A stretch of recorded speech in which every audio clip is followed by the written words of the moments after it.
Kamakailan nabalita nga yung tungkol doon sa pastor na nagre-recruit ng mga missionary para magtrabaho sa abroad, yung pala ay magtatrabaho sa scam hub.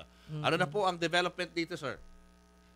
Yes, sa ngayon naman ay as a matter of course, yung nasampahan na namin siya ng reklamo sa Department of Justice.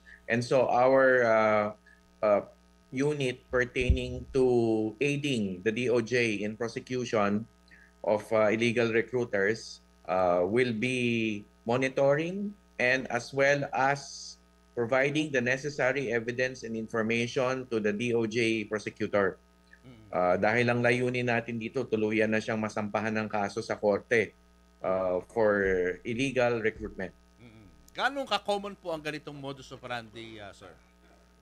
Actually, sa totoo lang, tayong lahat ay medyo nanibago dito sa modus operandi na ito. Although hindi surprising, it's new, but hindi surprising in a sense that ang illegal recruitment can really happen at in any setting, in any given context, basta't nagkita ang mga elements na tinatawag ng krimen, which is essentially yung pagkakaroon ng recruitment without a DMW license.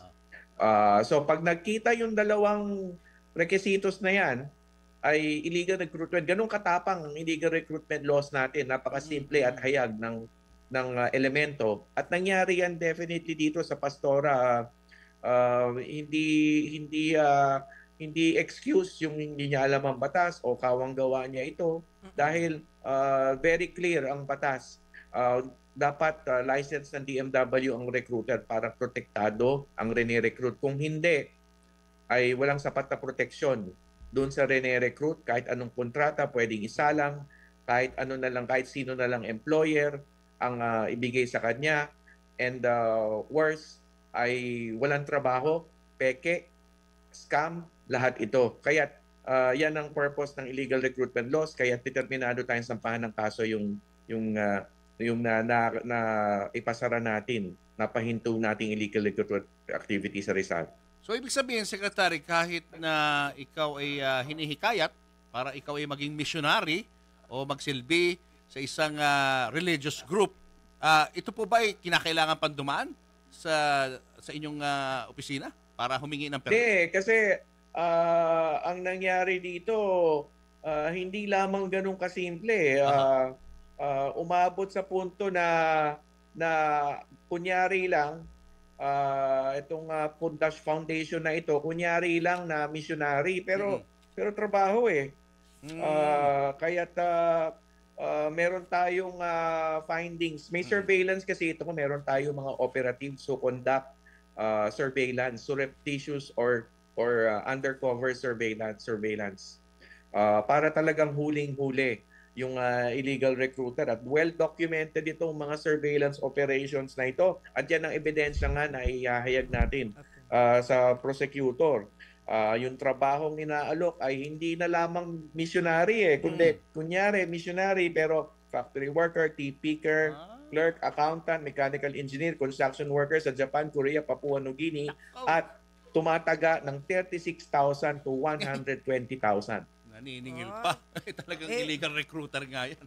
Yes, ang modus pala, the victims were issued tourist visas under the guise of missionary work. Kumaga, misyonaryo muna, magiging misyonaryo kayo, pero tourist visa, basta't magampanan nyo yung missionary work ninyo, pero ang pangako ay trabaho.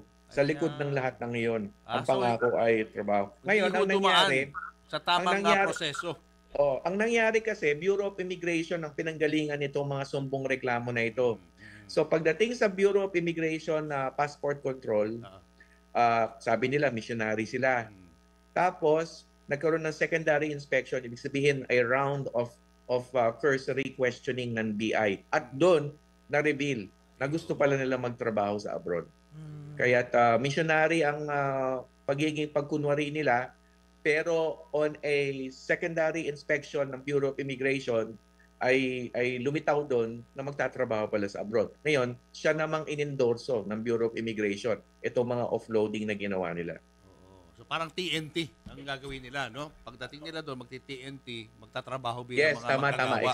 Exactly. Oo. They will, yung tinatawag na overstay their tourist Oo. visa. Kung 30, 60 days lang yan, ilalagpas nila yon. Actually, ang mangyayari dyan, hindi naman nila alam na iti-TNT sila. Mm-mm. Baka pinangakuan din sila na after 30 days within the tourist visa arrangement, bibigyan silang trabaho. Maya-maya, ayan na, napasuko na sila. TNT ang kalalabasan, whether voluntary or not. Saan pong lugar to? Saan bansa sila pinapadala? Yung Papua New Guinea, Yan, yung nabanggit ko kanina, teka. Yeah. Papua New Guinea, Japan, May Korea pa eh. Korea. Oh, may